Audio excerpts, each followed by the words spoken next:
story? He came out, he goes, thought he found a new angle, right? He comes out, he goes, we always kind of rush through the Christmas story, don't we?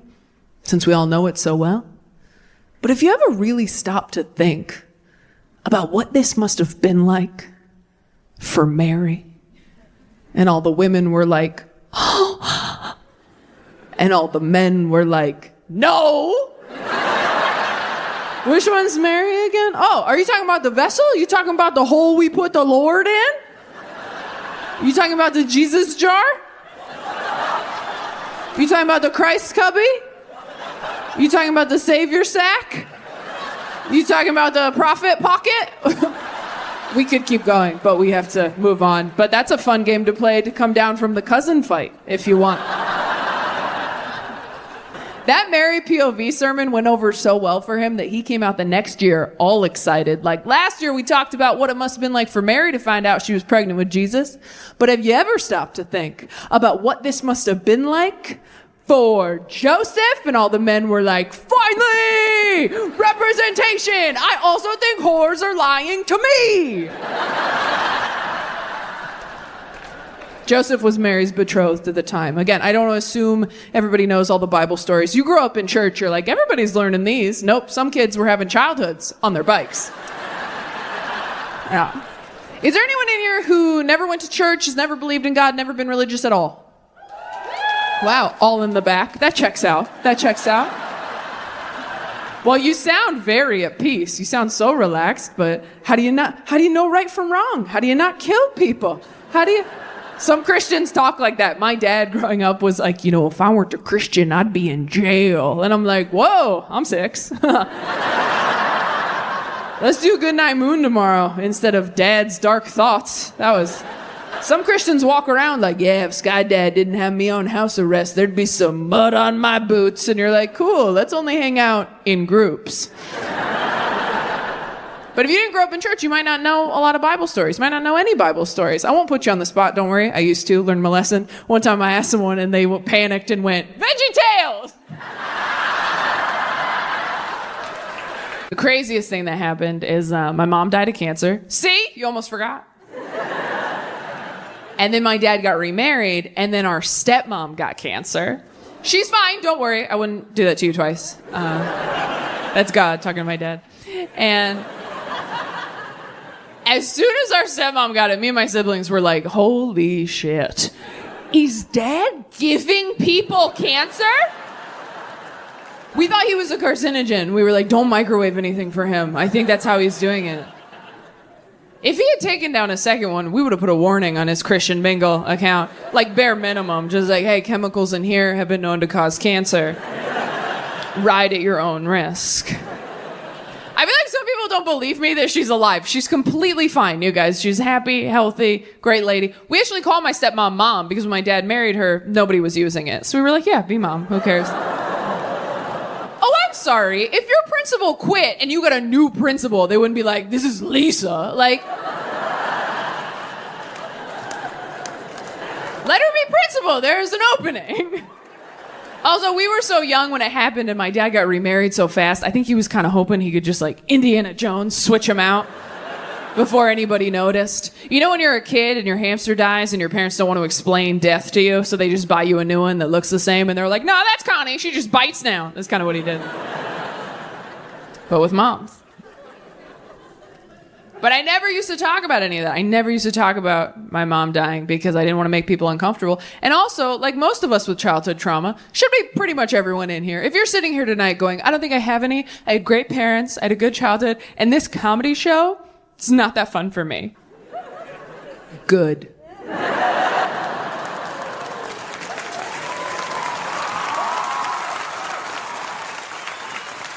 I hope this is the worst night of your whole life. Because it sounds like it's been smooth sailing. And you might need some perspective. But most of us did have some childhood trauma. And when you get to be an adult, you're like, whoo, made it. Never have to think about that again. Look at all my keys. The world's my oyster. And so you just start pushing all that dark stuff that happened to you as a kid down, down, down until you don't even think about it anymore. And that works for a long time. Until one day, You stub your toe really hard on a curb and you just start weeping uncontrollably in the street. And you're like, okay, this is about something else. I was keeping all my trauma in that toe. And then I jostled it and now it's everywhere. Go back in. And if you don't deal with that stuff, it's going to keep affecting you in ways you are not even conscious of. Like that you can inconvenience your family after you're gone. That's fun for me. Because who's going to say no to taking your ashes home, first off? Like, oh, I couldn't possibly. There's no room at my house. We're full up on haunted cups. Like, nice try. Take me home. I'm so small, right? And then if you want your family to spread you somewhere, depending on how you feel about your family, that's where you send them, right? So if you love your family, you're like, I'd like you to spread me in Hawaii over 7 days of PTO. That's what I'd like. Love you guys, miss you. And then if you don't like your family, you can be like, have you been to Toledo?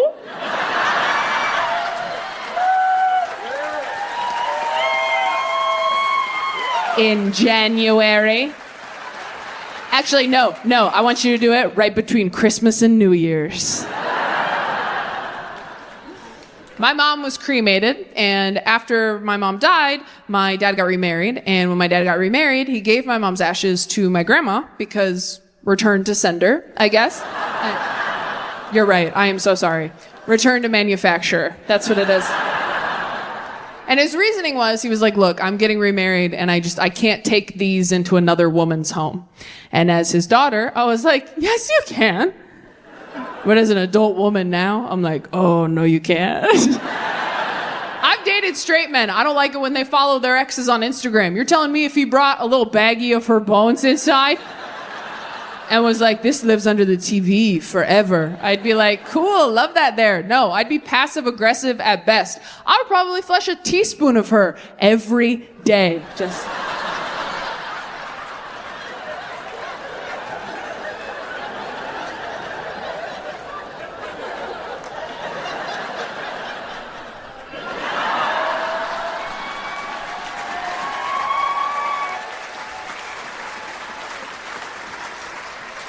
Until one day he picked it up and was like, the urn feels lighter. I'm like, maybe she lost weight.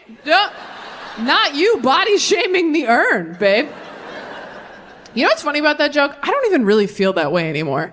I think a younger version of me felt that way. When you're single in your 30s, you don't care about so much. You kind of just want someone who's not going to bug you. That's really, in my 20s, I was so insecure, so toxic. I was like, I need to be someone's first and only true love, their one and only wife. I need to be with someone who does not watch pornography. And now I'm like, you can jerk off to your dead wife if you want. I don't care. You want to put her bones under the TV? Is the TV playing my show? Then that's great. You put as many bitches up there as you want. We'll watch Love is Blind as a family.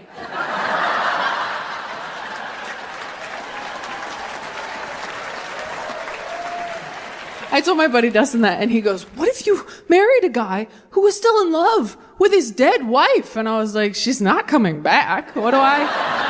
That's his thing to deal with. You know, lock yourself in the bathroom, smell her shirts, cry it out. But we're going to Chili's at 5. And the coupon's for 2, not 3. So get it all out of your system, babe. Hell, jerk off into the urn if you want. Hey, when life gives you lemons, make cement or whatever. It's romantic. She can swallow one last time.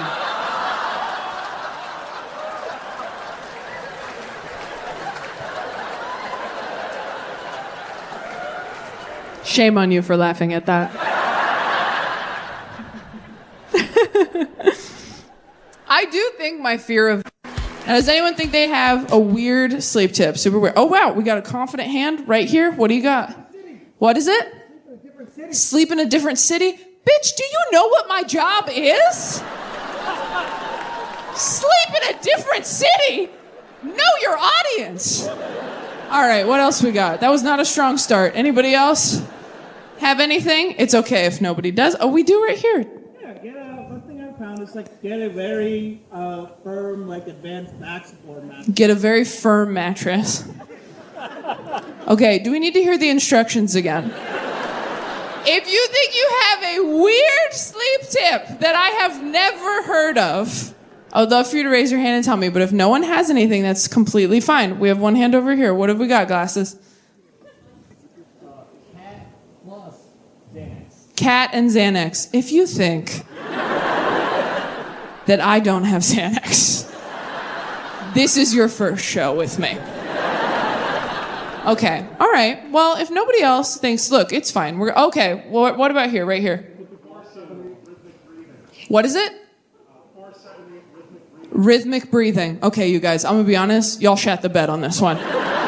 These were some basic answers, and that's okay. What? Did someone say read a book? I'm gonna fuck you up after this show. Meet me in the parking lot. Read a book. Oh my God. Okay, right here. Wow, it's crazy that people are getting more confident as they hear other people's terrible answers. They're like, I can beat firm mattress, surely. What have you got second row? What's on your back? Vicks on your back. These are not good, you guys. Thank you for playing. All right, what is the last one? Stretch for 5 minutes! I'm never coming back to this city again. Grow up religious. A lot of people grow up sheltered, you know? Round of applause. How many people did not get a sex talk in here? Didn't get one. Round of applause. Oh, yeah, see? All right, now round of applause. Who did get a sex talk growing up? Who did get one?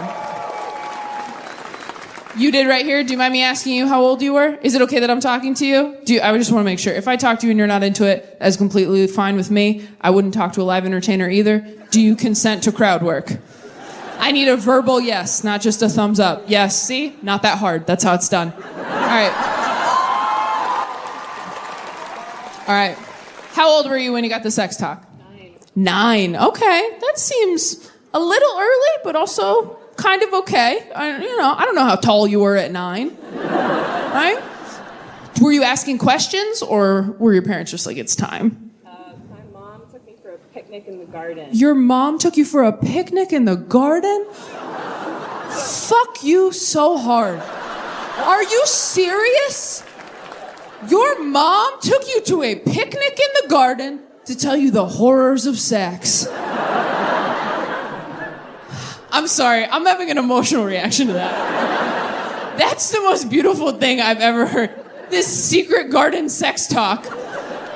Holy shit, okay, wow. What's that like, Lorelai Gilmore? Fuck me. So you weren't asking questions or anything. Your mom was just like, it's time. Oh, you were asking questions. See, a lot of people ask questions, and I didn't realize all these kids were so smart. I didn't know we were supposed to be smarter. I never asked any questions when I was a kid, which is so stupid now that I think about it. Because when I was a kid, before I got my period, I had 3 holes, right? I still do. I don't know why I said it like that. I still do, for the record, just for anybody watching. I still always have had, always will have. I mean, I think when you get your tubes tied, do they seal it? Oh, I'm going to Google it. Forget this. This was a tangent. I'll deal with this on my own. But before I got my period, I had 3 holes, and one of the holes wasn't doing anything, right? And I never thought to ask anyone around me, hey, what's this unemployed hole doing between my other 2 holes that are working pretty hard? I just walked around all day like, I don't know, that's my big one. God knows what he's doing. That's where my faith goes. After I saw Music Man, I started calling it my glove compartment, but that is another story. This was my sex talk. So when I was 10, I read what sex was in a book, not planning on it, just kind of like, oh my God, tried to forget. Just assaulted by Judy Blume, quite frankly. And then 2 years later, my dad was driving me home from school, and out of nowhere, he goes, do you know what sex is? And I was like, yeah, Dad, I read in a book. Let's never speak again, right? And he's like, all right, I need you to tell me what it is so I know that you know. My dad made me give him the sex talk. I was like, do you know what it is? He's like, why don't you just tell me what you know, and then I'll tell you what I know. And we'll get to the bottom of this together. I used to ask my parents for relationship advice every time I went through a bad breakup. Don't do that unless you want to learn too much about your parents. I had a terrible breakup in my early 20s. And I remember I was back home. My stepmom was trying to comfort me. She goes, Taylor, there's a guy in my job, so I got HR training. I've never had that before. There's no HR in stand-up comedy. It's the opposite, in fact. They're like, are you harassing people? Great job. Start a podcast. It was fun, that HR training. I learned a lot. Did you know we're allowed to fuck people at work? Did you know that? Well, people from work, you got to take them somewhere else. But I thought everyone at work was off limits romantically. Now, according to Jill from HR, she's like, no, you can date. You just have to tell us if you are. And I go, oh, because then you'll tell our like higher up bosses. And then she goes, no, you just have to tell us. And I was like, who are these sick little freaks in HR who are like, no, you can fuck each other. You just have to tell us everything. Was it good? Do you have photos for the PowerPoint? That PowerPoint was fun. The one where they go through all the different scenarios, ask you, is this appropriate or inappropriate? Spoiler alert, they're all inappropriate. I didn't know that. I thought they were supposed to inspire conversation and debate. No, they're all a pretty clear thumbs down if you know what you're doing. I had my own private HR training, probably because they knew I was the weakest link on set.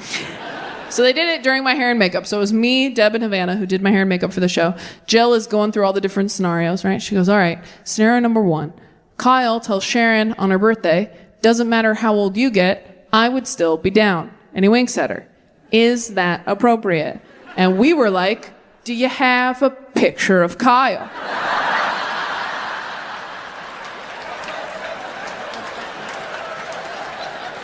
Is it the next slide? How tall is Kyle? What's he smell like? What's he working with? How old's Sharon? Is she ovulating? We don't have enough information to answer the prompt, so chill. All Gen Z, they're all queer, they're all in serious relationships, and they are all so disappointed in me every time I start dating another straight white guy. They're like, come on, Taylor, fuck the patriarchy. I'm like, you guys, I'm literally fucking the patriarchy.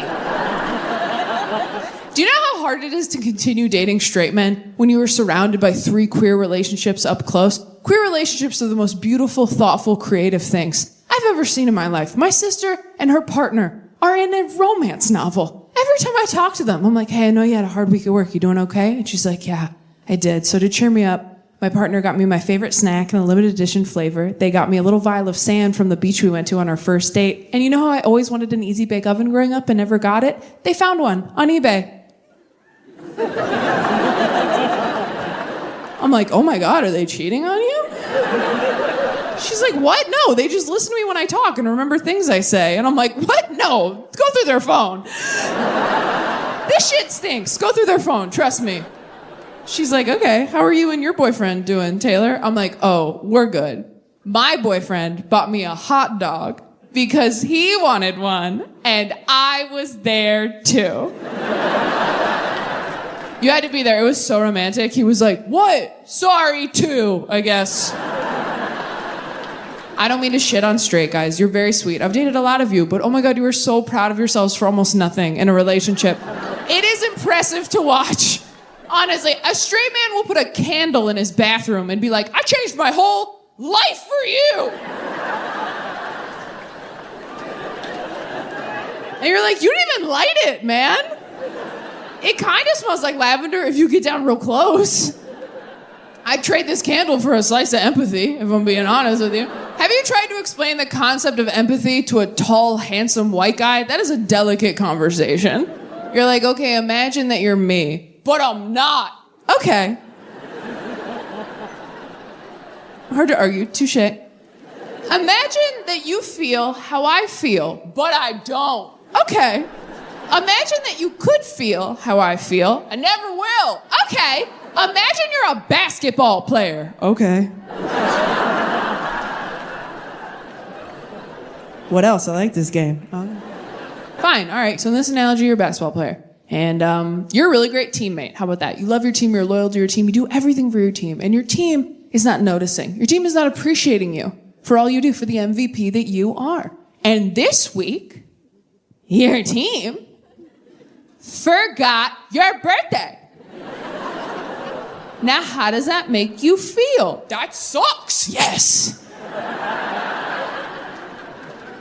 Try and get a hot guy to empathize is like trying to get a woman to come. They're like, nobody move.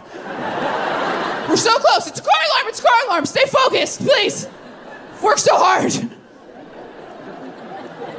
So anyway, I've been trying to figure out if I'm bisexual or if I just But I had to make a lot of decisions when I wrote my will. I had to choose who was going to pull the plug if I'm in a coma. So I picked my sibling Bryn because they are going to inherit my money if I die. And I was like, earn it, dude, right? I go, you decide when that money drops. And they were like, okay, well, if you're in a coma, not responding to anything, what do you want me to do? How long do you want me to wait? And I was like, here's what I want you to do. I want you to start Parks and Rec from the beginning. And I want you to keep it playing all day, all night in my hospital room. If we get to the end of that show and I have not woken up yet, start The Office. And then when Steve Carell leaves, just kill me. Do not make me watch Andy be manager. Don't do that to me again. Don't do that.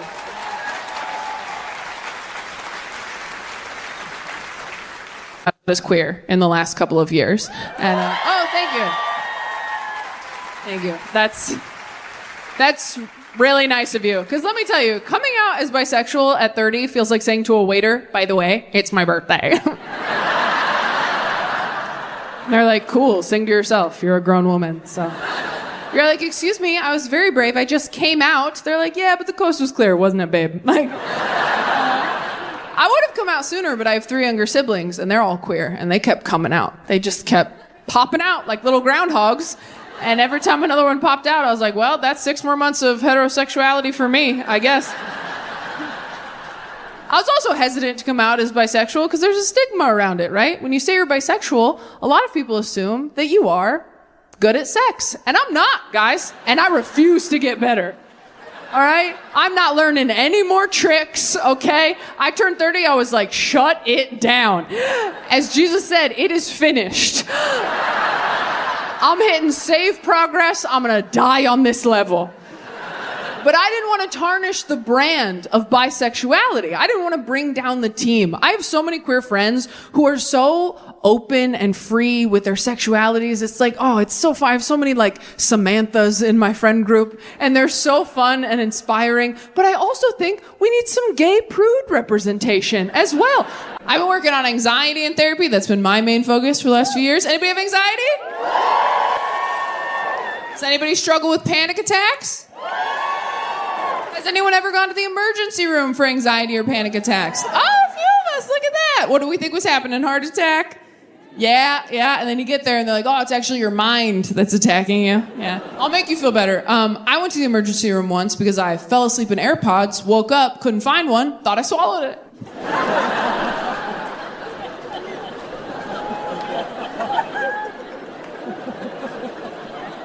You meant you drove halfway there and it turned around because it was silly? Nope, went the whole way. Got seen. I wish I could pretend this story happened a really long time ago, but the technology involved makes that impossible. So I've always had a lot of trouble sleeping, my entire life. And before AirPods came out, I would fall asleep in regular headphones, listening to a podcast or a movie, something to calm me down. And before AirPods came out, headphones had cords on them. So if you swallowed one of those, you just pull it out like a magician's scarf. No big deal. But then they came out with AirPods, so I started falling asleep in those. And so a few years ago, doesn't matter how many, I fell asleep in 2 AirPods, woke up in 1 AirPod, and was like, well, obviously I swallowed it. Like a baby or a dog. Convinced my sister to take me to the emergency room, ruining Christmas morning for everyone. So we get to the emergency room in our hometown where I have to tell 3 grown women at the front desk what I'm doing there. I'm like, well, you probably get this all the time. But it would seem that I may have, inadvertently, in my sleepy sleeps, swallowed an AirPod? And they were like, an AirPod, sweetie, those are pretty big, right? Those are big. You really think you could have swallowed an air? I said, how about we don't have a team discussion about what I can and can't swallow, okay? And they're like, wow, someone was ugly in middle school. We'll take you back.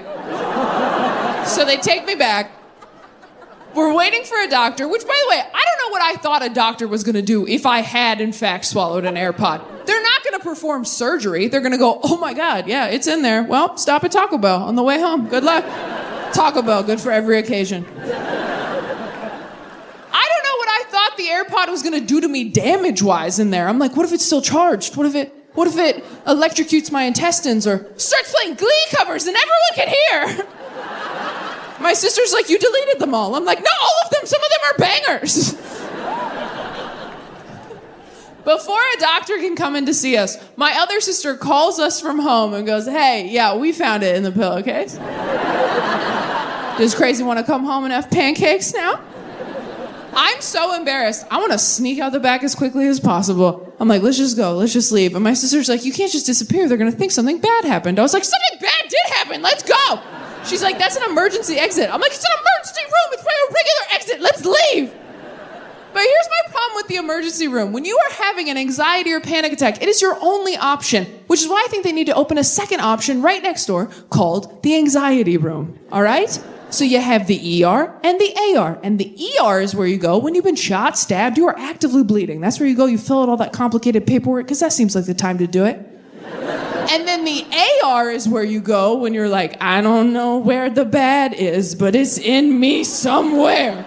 It's either cancer or the devil, but I have to get it out. And that is just one fill-in-the-blank form that says, I know that it is probably fine, but...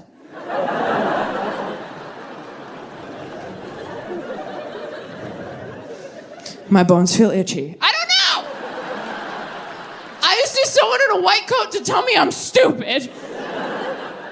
I know I mentioned during... I thought I was on an antidepressant. It turns out I'm not. It turns out I'm actually on a mood stabilizer that they use as an antidepressant. Fun fact about prescription drugs. Everything they prescribe, they actually use for like 4 different things. So you don't really know what your deal is until you find a combo that works and then Google all your pills by yourself. So after years of trial and error, I finally found a combination of things that worked for me. And 6 months ago, I decided to Google it, because what the hell? And it turns out that everything I'm taking is primarily used for bipolar disorder. So I went back to my psychiatrist and I was like, hey, do we think? And she was like, oh, yeah.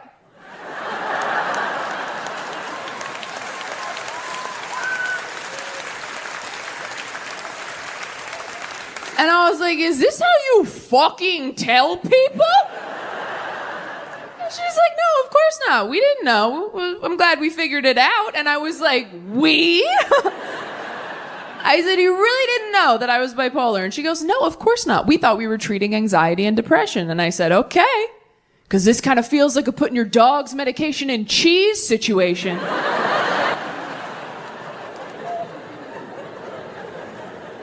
And I was like, I don't know how I feel about this diagnosis. And she goes, well, if it makes you feel better, you don't have to say I am bipolar. You can say I have bipolar, which feels a lot like someone going, I said you were being a bitch.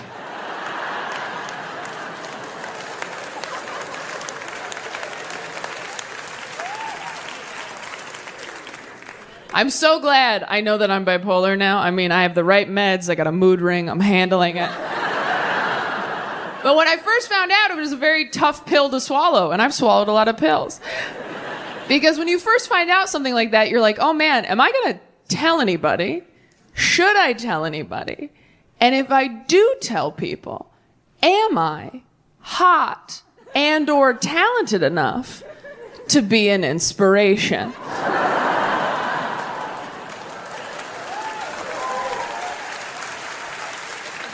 Like, if I have a thing and someone else has that thing and they find out I have it too, are they gonna feel good or bad with that information?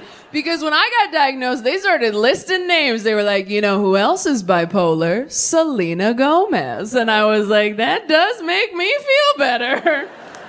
She is very pretty. Okay, I'll be bipolar. I did not grow up in a household that was very like mental health conscious. Like, we were very religious. I don't know if you've ever tried to tell your conservative dad that you have a mental health issue. It doesn't go great. When I was in high school, I was like, Dad, I think I'm depressed. And he was like, you just need some protein. Get a scoop of peanut butter. Yeah, there's a lot of dads out there just white knuckling it through life right now.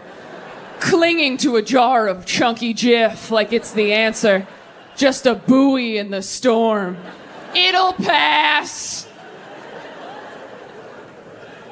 The only mental health advice my dad ever gave me is I was having panic attacks in high school and I didn't know what they were. And I was very stressed out. And I was like, I don't know what to do. I don't know what to do. And I feel like this. I don't know what to do. And he goes, all right. All I can tell you is that when you feel like this, get as far away from the people you care about as possible. Until you feel different. Which is advice you give a werewolf. Like, just run into the woods so you're not a monster anymore. Don't let them see you change. They won't accept you for what you truly are. And I had friends who scared me too when I was trying to get on medication. They were like, ugh, I tried antidepressants. I didn't like how I felt on them. I didn't feel like myself. And now that I'm on them, I'm like, yeah, me neither. It's the best. Okay? And I do feel like myself. I just feel like now someone's sitting on me going, shh. Stop talking. You will ruin everything. We are trying to help you. You'd be married right now if you just shut the hell up. Remember that? Yeah, us too. We are trying to help you. Go to sleep. Choose a different adventure.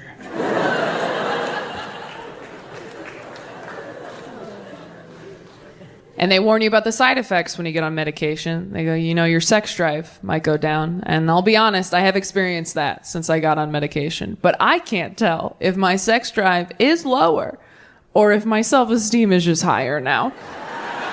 You know? It's like, am I not in the mood or do I just not need the validation? Which is it? Because depression will bring you to your knees and you're like, while I'm down here, might as well make someone feel good. I do not want to waste a trip. If you're not laughing, congrats on your serotonin. And if you're like, what's serotonin? Don't worry, you have enough.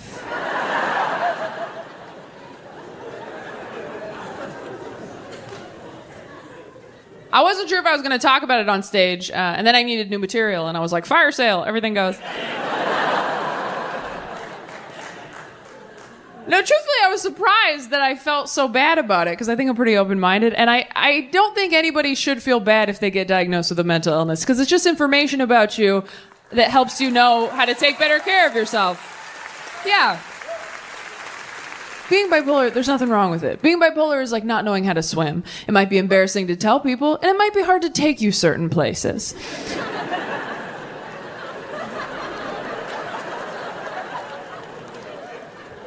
But they have arm floaties. And if you just take your arm floaties, you can go wherever the hell you want. And I know some of you are like, but Taylor, what if people judge me for taking arm floaties? Well, those people don't care if you live or die. So maybe who cares? Maybe fuck those people a little. I don't know.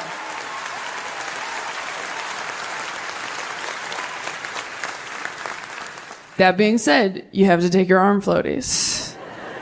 Because it's not cool to know you can't swim, go to the public pool anyway, and jump into the deep end, making it everyone else's problem.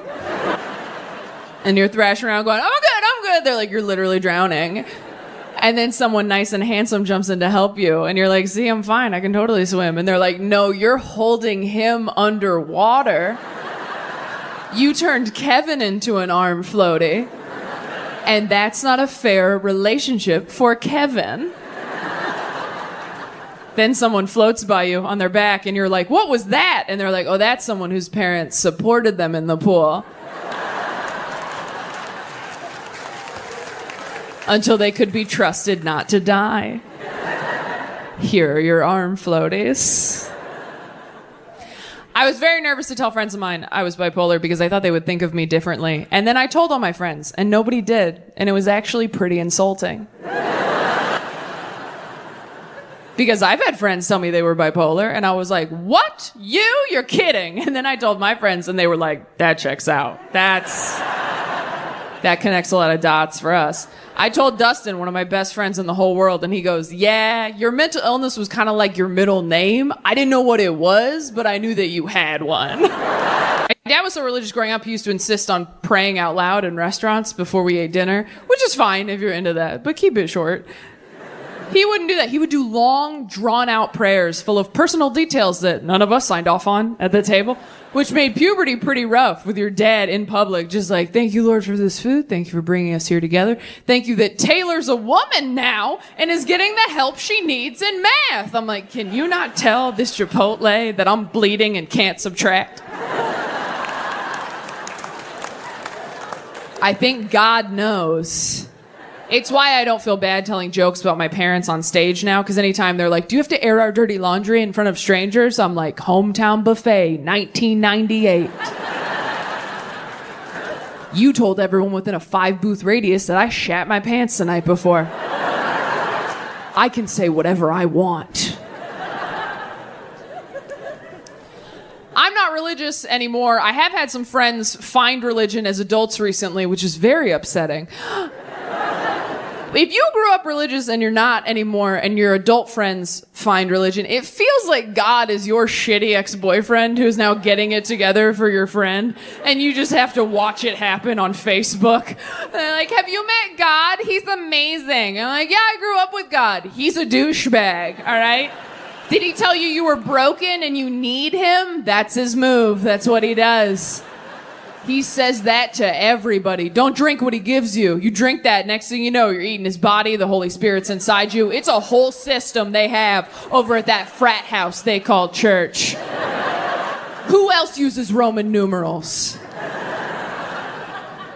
That joke makes it sound like I resent my religious upbringing, and I do, so I nailed it. But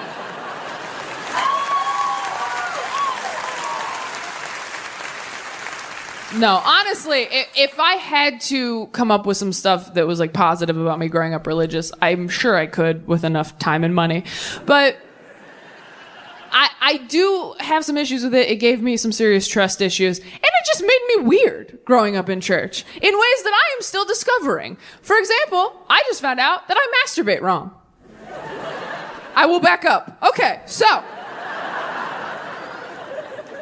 when I was growing up in church, kids had youth group, and at youth group, they were like, don't have sex. And we were like, for sure, for sure. And then they were like, don't even masturbate. And all the girls were like, okay, we didn't even know that we could. And all the boys were like, why? And the way they explained it to us was, our youth pastor told us, he goes, it's not the physical act of masturbating that's the sin, you guys, all right? It's not even the orgasm. In fact, if you have a wet dream, thank God for the freebie and have an awesome day. But what are you thinking about while you're doing that to yourself, guys? That's what the sin is. It's the lust in your heart. It's the impure thoughts in your head. That is what the sin is. So when I got to be an adult and I wanted to masturbate, I was like, well, if I just don't think about anything,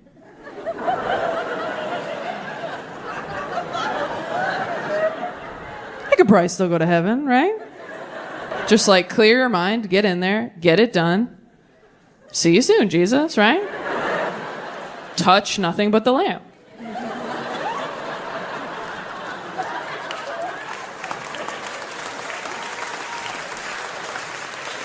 So I've been doing this my entire adult life. All my friends are like, you gotta meditate. I'm like, I think I do. And I do mean my entire adult life, by the way. I did not masturbate till I was a grown woman. I was that afraid of going to hell, all right? Yeah.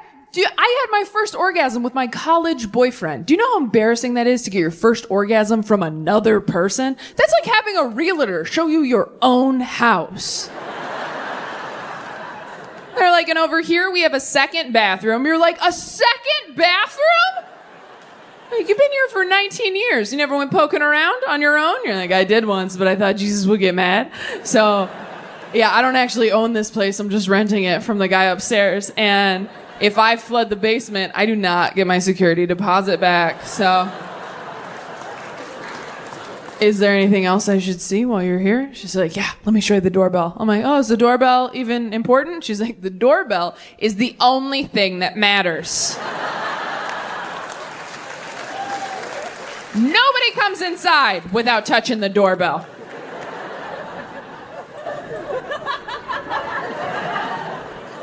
Oh, but I did touch it. You didn't use enough pressure. It didn't light up. So I'm not proud of this, but I told the girl that married him, I was like, you better hope he never does go to space. And she goes, why? Because it's dangerous? I said, no, because he's going to cheat on you up there. Oh, you don't think astronauts are cheating? They're in space for months, floating. How long do you think it's going to take before one of them looks at each other like, hey, you know we should try? Houston, we have a problem. Not a big one. I mean, it's medium. It's not small or anything. I'm just saying, what happens in Vegas stays in Vegas. What happens on the moon never even happened. We faked that landing. That's a joke. We didn't fake it. There were no female astronauts back then. Is there anyone in here who grew up religious but is not religious anymore? You're at the right show. All right, of those people, who saved people? Who spread the good news while they were religious? Ooh, bit of a drop off there. That's tough. A lot of us didn't do the homework.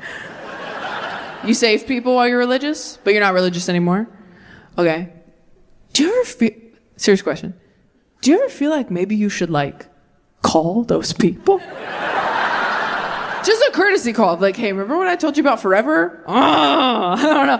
What if those people get up to heaven and they're like, look, your sponsor's not in there, so we didn't know you were coming. I don't know. Are you sure? Maybe they Holy Ghosted you. We're sorry. For real, though, you got to go to hell. We're sorry about that. I never saved anybody at all. I was talking to someone who grew up Mormon. I was like, well, you guys were really saving people. And he was like, oh, yeah, baptism for the dead. You guys know what that is? I didn't know. Apparently, in Mormonism, sometimes they will save people after they've died, which really takes the pressure off of saving live people, doesn't it? When you can just go, hey, do you believe in God? And they're like, no. And you're like, that's okay. We'll wait. And then as soon as they're dead, you're like, bibbity-boppity Mormon.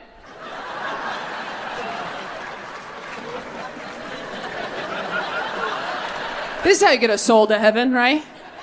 Like you're trying to get poop smell out of your hinge date's bathroom. If you're not laughing, you're married, and fuck you, this joke's not for you. Enjoy shitting with the door open. Some of us have to carry matches everywhere.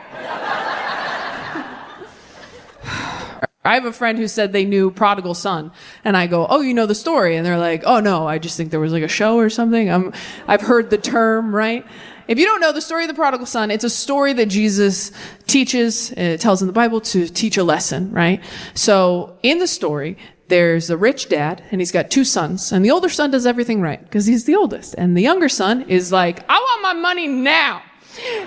And the dad's like, okay, that's not how inheritance works. I'm fully alive, but here you go. So he gives the younger son his money. Then this piece of shit fucks right off. Did I mention I'm the oldest of four? This piece of shit fucks right off. And how do they put it? Squanders his wealth on wild living, which is Bible for blows it all on Bitcoin and lap dances. He then has the audacity to come back years later, like, sorry, Dad. I lost all your money. I suck. Can I come back? And the older son was probably like, yeah, finally, finish him. And the dad goes, my baby's home. Oh my God, let's throw him a big party. I know all the oldest kids in here. We all have diarrhea right now. I know every oldest kid in here. Your asshole went all the way inside your body. You're so upset. Just remember, these are people from the Bible. They can't hurt you. They've been dead a long time, okay? We're almost done. So the older son is obviously pissed. He's like, Dad, what? I've done everything right my whole life, and you've never even thrown me a small party. Look it up. He says that. And the dad is like, yeah, you're great. Love you. But your brother, he was lost, and now he's found. So we celebrate. And if you ask a pastor what that story is about, they will tell you that it's about how you can go off and live in sin and lose your way spiritually, but you can always return to the Lord and he'll forgive you. And if you ask me what that story is about, I will tell you that it is about how Jesus was an only child.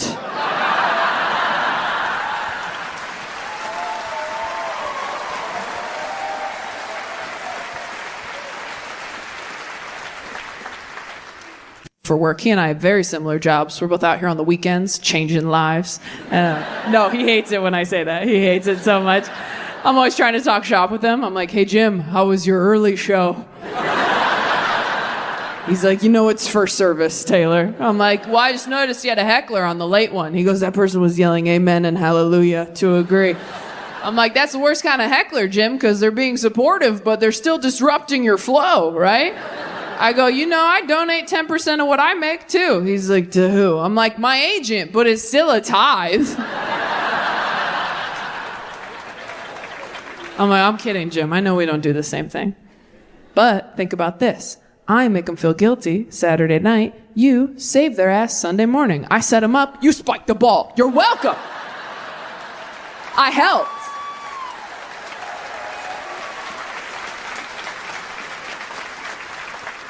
But my Uncle Jim's like a great pastor. He's like very progressive. He gives really interesting sermons. We didn't have a cool pastor like my Uncle Jim growing up. We always get the cast of Pirates of the Caribbean. We always get Shigo from Kim Possible. We always get Robin Hood. Now your mom's dead, dude. They left out that second part, but I had a list when I was 8. I tell you guys that because no one told me. They pulled me aside a year later at school. Someone's like, Taylor, your teacher thinks you might be struggling with a speech impediment. I'm like, what's a speech impediment? Are you sure you have the right person? Because I'm crushing it out there. And they're like, you didn't do anything wrong. You pronounce your words a little differently. Like you say instead of s for your S's. Does that make sense? And I was like, I'm pretty sure I would have noticed if I said instead of sh. Hope you find who you're looking for. If you have any follow-up questions, I'll be on the seesaw.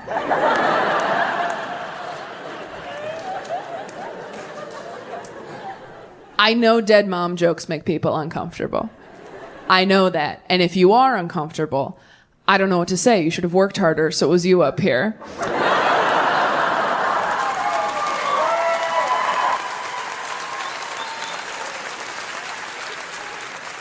No, honestly, I never want to make people feel uncomfortable with that information. So much so that I used to lie to everybody growing up. I used to tell everybody that my parents were separated so I wouldn't have to say my mom's dead. And that worked very well until recently a friend of mine found out I had lied. And she was very upset. She was like, your mom's dead?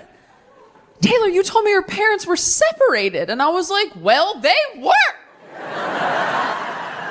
By Jesus. Both her parents are alive, so she has no idea how funny that is, but she'll get it eventually, right? Like, that joke is a slow burn. Kind of like cancer, which is what got mine. Hey-o! Okay, all right. Oh, here's the deal, Boston. We have another, 6 minutes of dead mom jokes. I know, you're getting like, oh no, 6 minutes, that's a long time. It won't feel long. I've cushioned her, all right? I have laid my dead mom to rest in a beautiful casket of dick jokes and pop culture references. There's something for everybody over the next 6 minutes. You'll laugh, you'll cry, you'll forget she's dead. But I know a lot's happening for you as a crowd right now, because you're like, Taylor, we're good people. Good people wouldn't laugh at dead mom jokes. I'm here to tell you that if you're trying to be a good person at a comedy show, you're wasting your goddamn time. Trying to be a good person at a comedy show is like trying to recycle at a theme park. You're already in here and part of the problem. Put your hands up and have fun. And I know you're good people. You're like, Taylor, we've known you for 25 minutes. We hate that anything bad ever happened to you even once. Thank you so much, Boston. But what you have to understand is the bad thing already happened. And now I'm talking about it into a microphone in front of people who paid to be here. Which means now the bad thing is money. Do you think I'd be this successful at my age if I had a live mom?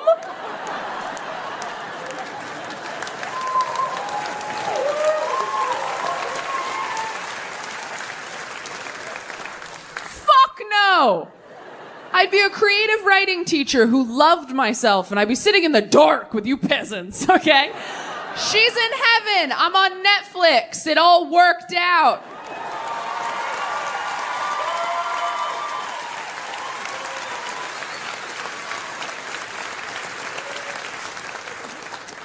That is a real thing I said in therapy.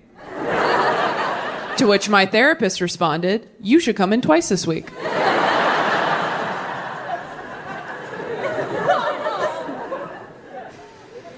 Some people get sad because I was 8 when it happened, but 8 is a great time to lose a parent because you're so stupid. You barely know what's going on. And that's why we're in therapy. People are scared to go to therapy because they think it's someone sitting in a chair going, you suck. But it's not. It's you in a chair going, I suck. And then your therapist is like, that's great. Let's start there.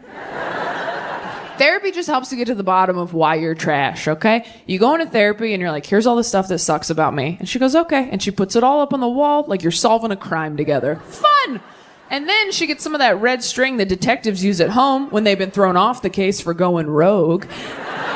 And she starts connecting each crappy thing about you to each one of your corresponding childhood traumas. And you're like, oh my God, that's why I'm like this. And she's like, that's why you're like this. And you're like, am I fixed now? And she's like, God, no. No. You're like, well, what do I do now? She's like, well, you keep coming back in here every week with your credit card. And you're like, what? Well, will I ever be fixed? She's like, I don't know. Bring your credit card.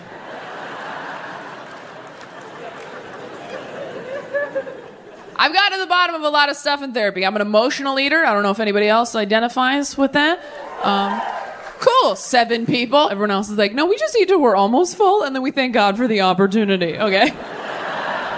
Food is just fuel for me. If you're one of those, fuck right off, for real. I'll refund your money. I don't need your support. I'm doing fine. If you don't know what an emotional eater is, it just means you like eat to cope with uncomfortable feelings. So if I'm like sad or anxious or awake, I'd like to be eating to take the edge off. If you still don't know if that's you, you can ask yourself a few questions to find out. Number 1, when you eat nachos in public, do you get kind of mad that other people are there to see it? Do you feel like nachos should come with a privacy curtain? I do. Have all the best meals of your life taken place in your own car around 11 p.m. under a flickering street lamp? Have you ever eaten a brownie while you felt okay and wished you were sad so that it tasted better? Sounds like more than 7 of us. Therapy gets a lot better when you're single, too, because you have time to dig into things like that. When you're in a relationship, you waste half of every therapy session going over all the shit your partner won't go to therapy for.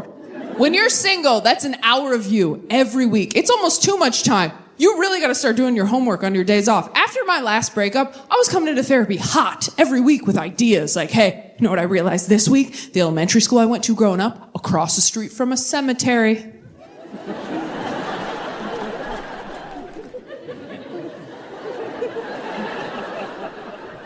And she's like, okay. And I'm like, I don't know, but that really seems like something, doesn't it? I bring the ingredients, you bake the cake. I'm not a doctor. I went down deep inside me, found something scary, brought it back up to you. I was so brave. Where's my treat?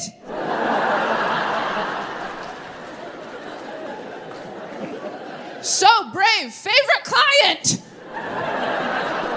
I really want to find out if I'm my therapist's favorite client. You can't just ask. They won't tell you. I've tried.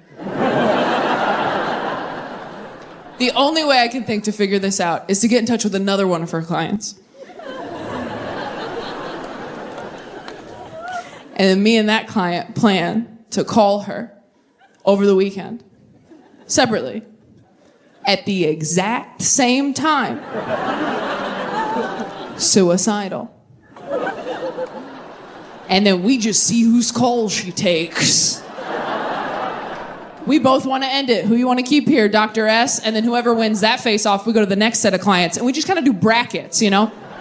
Sort of like a March Sadness situation.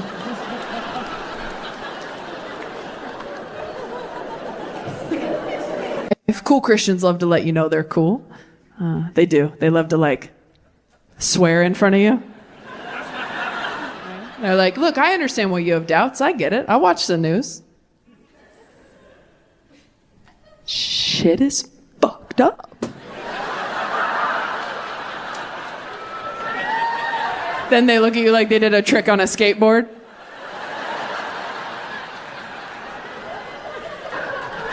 I have an uncle who's a pastor, and he's a really cool guy. He's very humble, down to earth. He's not like one of these mega church douchebags who wears expensive sneakers and like writes a book with his face on it. Every time I see a pastor on a book tour, I'm like, hey man, weren't you already promoting a book? Like,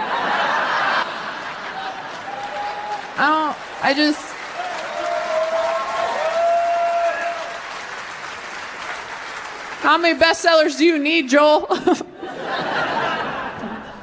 My uncle's really cool. He's the only person in my life who understands what I do really good.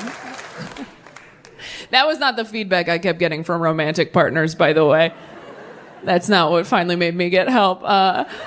Every guy I've ever dated has told me I have trust issues, which is something liars say when you're onto them.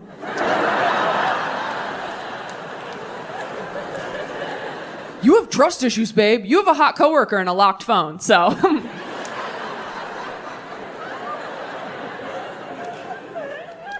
trust issues, but I earned them, okay? I absolutely earned them. Like, I got cheated on in college. My college boyfriend was sleeping with sex workers behind my back, or prostitutes if you're old and don't know that word's not okay to use anymore.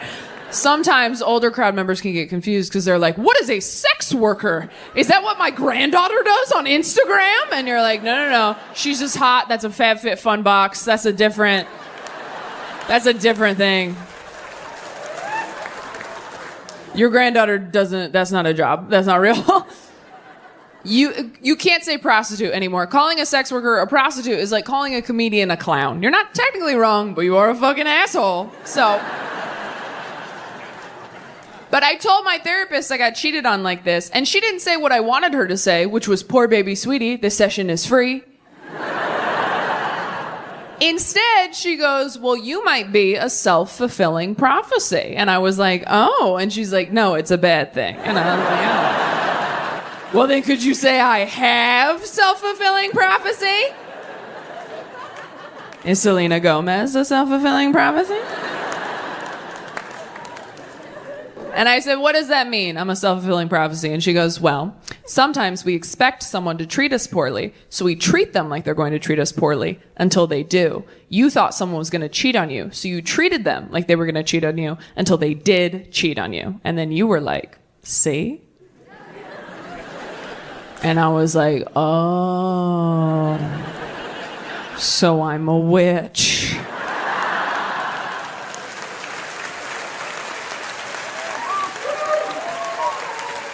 And she's like, ooh, so close, you're a bitch. You gotta get that me. I'm like, whatever, all I heard was Gryffindor.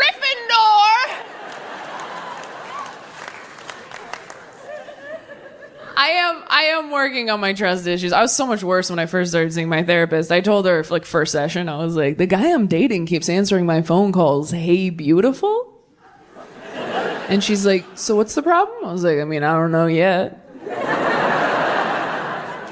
But when I find out who beautiful is, she's like, do you think it might be you? I was like, I'm sorry, I thought we were here to work. I think I'm cute or whatever now, but I was an ugly kid with honest parents, and that shit stays in your bones, all right? If you were an ugly kid with honest parents, I don't care how attractive you grow up to be. At any point, if someone's like, you look really nice today, you're like, yeah, whatever, I know the goddamn truth. When I was 10, I said, Dad, am I pretty? And his response was, look. I'm not the best looking guy, right? No, but I wake up every morning and I try. I take a shower, I put on a nice suit, and I do okay. And then he went to work. And I became a comedian, I guess. That was his response to his 10-year-old daughter. Just like, you and me, potato face. These are the cards we were dealt. Get clean and match. That's all you can do. Don't sleep on wet hair. Can't do that. Maybe wear a hat sometimes. Cover up some of that head. I'm sorry, there's so much of it. I think I'm pretty. I have a big head. I know I do, because every guy I've ever dated has made a point to be like, I love your big head. That's my favorite thing guys do when they compliment the thing you hate most about yourself. They're like, I love your soft arms. You're like, okay. Yeah? I love your weird balls. How does it feel? How does it feel to be accepted? I'm a nightmare to date. Anything nice you do or say, I'm just like, whatever. I dated a guy once who told me that flirting with me was like punching water. And I was like, why? Because it's pointless or because you look stupid doing it? He's like, did you hear it? I'm like, I heard it that time. Yeah. And then he cheated on me. So, prophecy fulfilled. I can't help it. At the beginning of a relationship with a guy, I just assume anything nice he does is a move he pulls on everybody. And I'm not gonna fall for your choreography, sir. I'm like, oh, is this your move? You open the car door for me on the date? This is like your move? This is how you do it? It's cute. Bet that works a lot. Oh, is this your move? You go with me to my grandpa's funeral, hold an umbrella over my head in the rain? This is like your move? This is how you do it? Like, oops, don't get wet. Oops, I am. Whatever.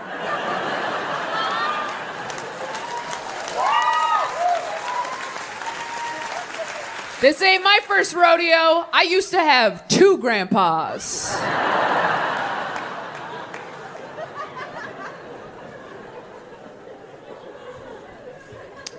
Oh, is this your move? You die next to me in a hospital bed at 86 years old, holding my hand for all eternity? This is like your move? This is how you get pussy? He's like, we've been together for 60 years. I'm like, you're a fuckboy, and I know it. Don't bury me with this guy. He's been dying with other people behind my back. I can't prove it. Check his phone when he uses the bedpan.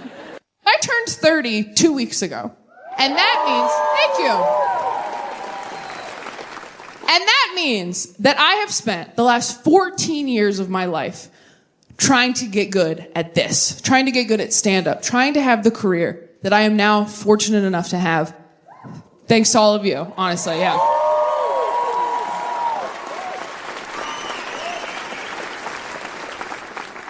And as grateful as I am, and as lucky as I am, it has really made me, this year especially, go, oh no, I don't know if I'm going to be good at this other stuff. I mean, I know I'm a good comedian. I don't know if I'm a good person. I don't know if I'm a good parent. I don't know if I'm a good partner. This hour of material that I'm doing right now, that's like, can I have it all? I don't even know. This is not a bit, DC. I am genuinely concerned. Because I know how hard it is to do this job and be in this business and have a family. I see how hard friends of mine work at it. I also see how little work people put into it. There are a lot of people in this business who are like, you can have kids and travel. They got FaceTime now, which feels like tying your dog up outside a coffee shop and going, I can see him through the window. He's okay. And I still have a lot of childhood shit that I'm working through on my own. I don't want to put that on a kid, right? Like, I was watching a TED Talk recently. Sorry, I was watching a TikTok recently. I always get those confused. The information's still good, it's just vertical. That said, if you have childhood trauma you are still working through as an adult, you need to learn how to parent yourself as a grown-up. So I've been trying to do that in order to heal. I've been trying to parent myself. But I kind of feel like I got pregnant with me in high school. And I was not ready for this responsibility. And now I wake up every morning, totally overwhelmed, trying not to shake me. Like, okay, if I let you watch TikTok on my phone for 30 minutes, will you please stop crying? All my friends are like, are you okay? I'm like, no, I think I have colic. I kept me up all night. I love love TikTok. You know what's so funny to me about TikTok? All these kids on TikTok who are like lip syncing and dancing and like pretending they're in a music video, right? We all did that growing up, didn't we? Yeah, like alone in your room in the mirror, hairbrush, of course. But if anyone had walked in on you doing it, you would have killed yourself, right? And these kids are online, like, I hope millions of people see this. It's like, you could benefit from some bullying, I think. Might have overcorrected a bit. But I do have a lot of friends who are getting married and having kids, and, they're condescending as hell. It's so funny how the same girls who used to wake up drunk on train tracks are now like, I don't know how you stay out past 10 p.m. Your lifestyle's really unhealthy. I'm like, I've seen you snort coke off a rusty bike rack. But you keep sniffing that baby's head like we all forgot.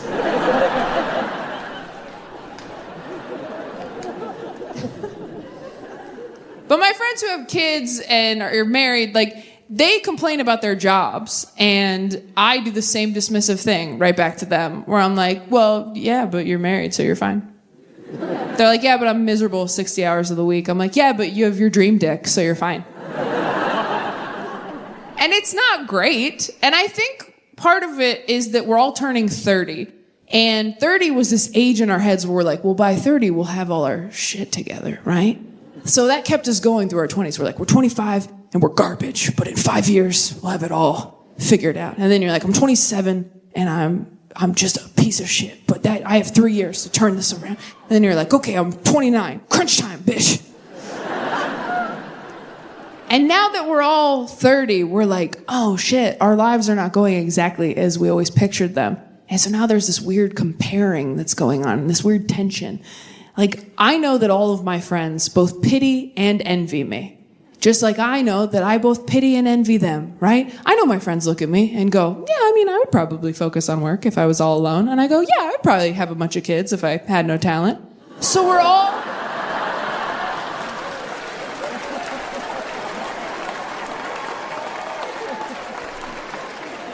And it's not healthy per se.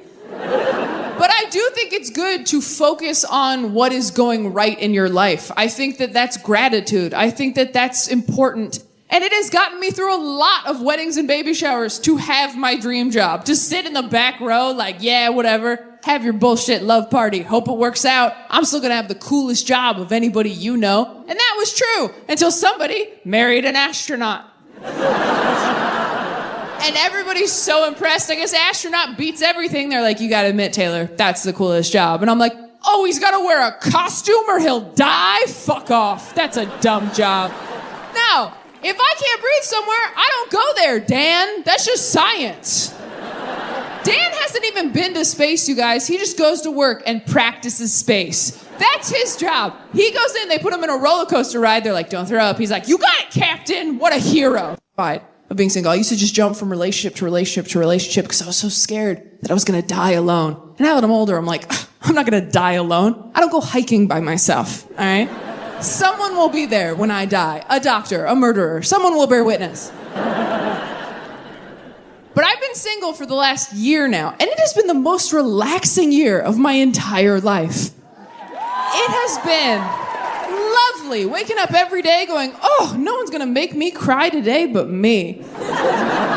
The peace, it's lovely. Here's the thing. Being single is not what sucks. Dating is what sucks. And you can opt out of that. Dating is what's shitty. The constant push and pull of hope and disappointment. Dating feels like being a stuffed animal in a claw machine. Like, oh my God, it's happening! No, it's not.